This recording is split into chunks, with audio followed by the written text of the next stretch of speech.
Alright, what's up, everybody? It's your boy Big Zo for Hip Hop in the Streets, man. And today, we're gonna have a discussion about something that's irking my nerves. Now, this ain't like one of my normal subjects. This ain't a topic that I would normally cover on my channel. But this is something that I would normally be interested in. Anybody who actually knows me knows that I'm kind of revolutionary. I like activism and stuff like that. I'm really down with the movement and stuff like that pertains to that subject. So something I've been watching and keeping my eye on since it happened is this whole Kyle Rittenhouse situation, right? So now the trial is going on. And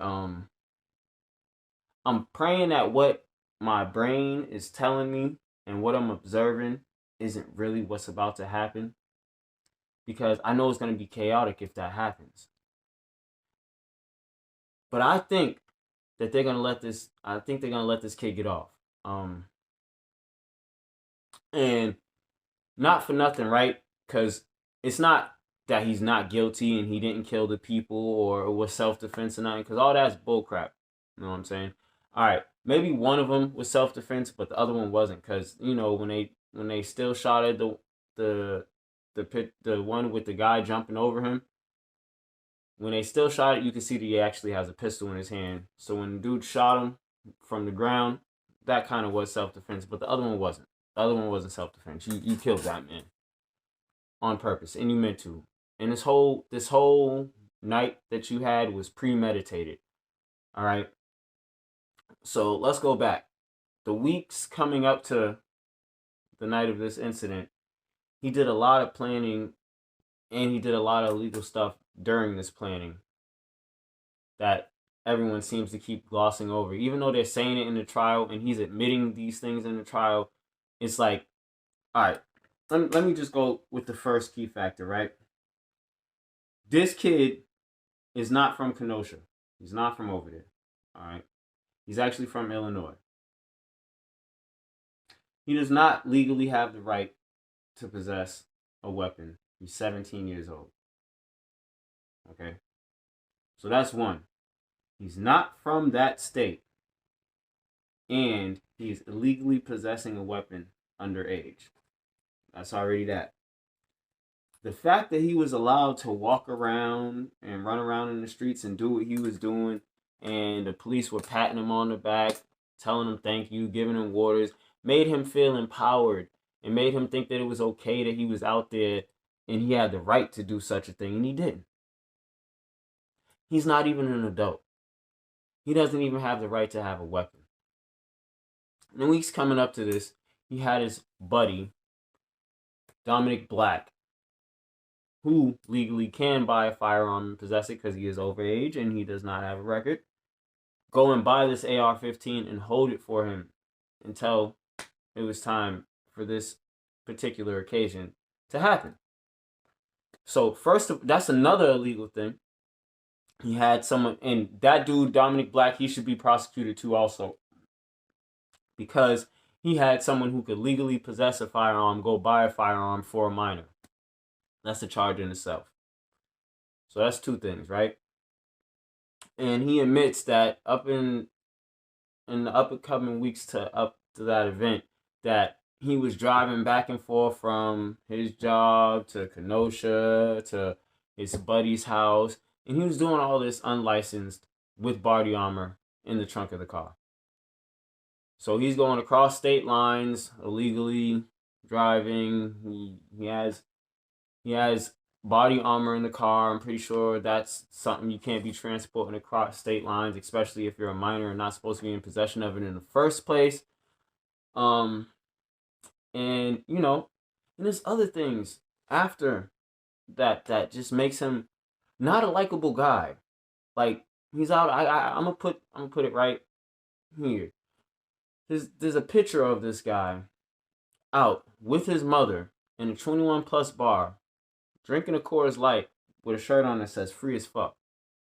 Once again, he's doing something illegal that he's not supposed to be doing, and he's on bail.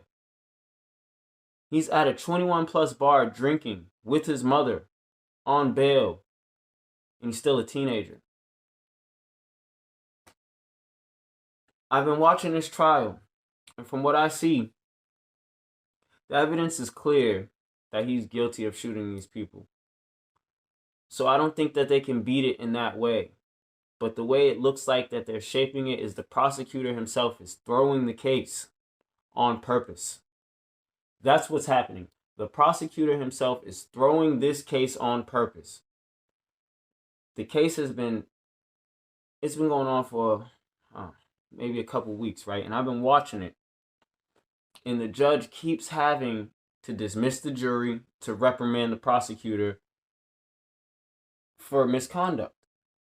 And the defense attorney keeps saying, every time they have these little sidebars or they have a recess of the court, he keeps saying, if you keep going along these lines and going unethical about how you're doing this, I'm going to ask for a dismissal of trial with prejudice. Now, if y'all know what that means, he's going to ask for a dismissal with prejudice, which means it cannot be brought back up. It's just over. It's just a mistrial. It's gone, and it can't be brought back up. Now, if it's a mistrial without prejudice, that means a mistrial without prejudice or a dismissal without prejudice means that, okay, boom, you can go. It's a mistrial or it's dismissal. But if some new evidence comes to light, we can bring this back in front of the court at any time. That's if it's without prejudice. But with prejudice means, no, we can't bring it back up again. So what I'm seeing is, after he's been warned numerous times about this, he keeps doing it. And it looks like he's doing it on purpose. And it looks like that's going to be the way that they let this kid get off.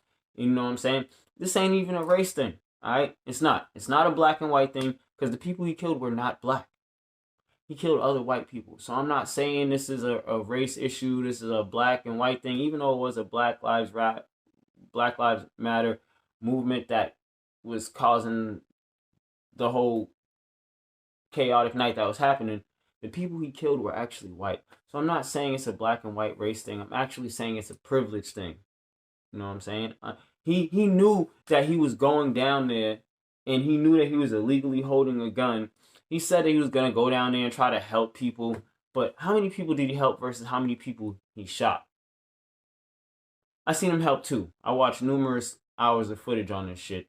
And I seen him help two people. One person that cut their hand, and then one other person, I forget what had happened to him. He helped two people. But how many people did he hurt? Let's be realistic about this. He said he went down there to help because he's an EMT and all this. And we see in court that under oath, that's a lie. He's not an EMT. He's not a nothing. He's just a teenager who went down there with an illegally possessed AR-15, killed a couple people, and shot some more people. And he's a cocky asshole about it. If y'all don't believe me, y'all go watch the trial. Go watch the trial. You'll hate him just for the way he testifies and answers questions. He's an obnoxious twerp. He's an overprivileged dickhead. And I know I'm probably gonna get in trouble for all them things I just said. They're probably gonna make my monetization yellow instead of green, so I really don't get nothing from this. But I don't care, because I have to talk about this. It was aggravating. It is what it is. So mark my words. This is why I'm saying this now, because if it does turn out that they let him get off, y'all know I knew my shit and I knew what I was talking about, and I seen this coming. And once again, Big Zo told you so. And now another thing. Now this is more of a light subject. This is some shit that I would normally cover. The baby called the police on his baby mama and kicked her out the crib. Now, is he wrong for this? I say no. Because all the legal problems that the baby got, listen, he didn't need to hit her, force her out, or none of that shit. He did the right thing. Call the police, have them handle it, get her out the crib. Don't get yourself in no more trouble. Smart move, the baby. I just wanted to say that real quick. I agree with what the fuck he did. He should have called, got her up out of there. You know what I'm saying? You acting crazy, getting on my nerves. You gots to go. And you gots to go legally. It's your boy Big Zo for hip hop in the streets, man. Y'all stay blessed. I'm out.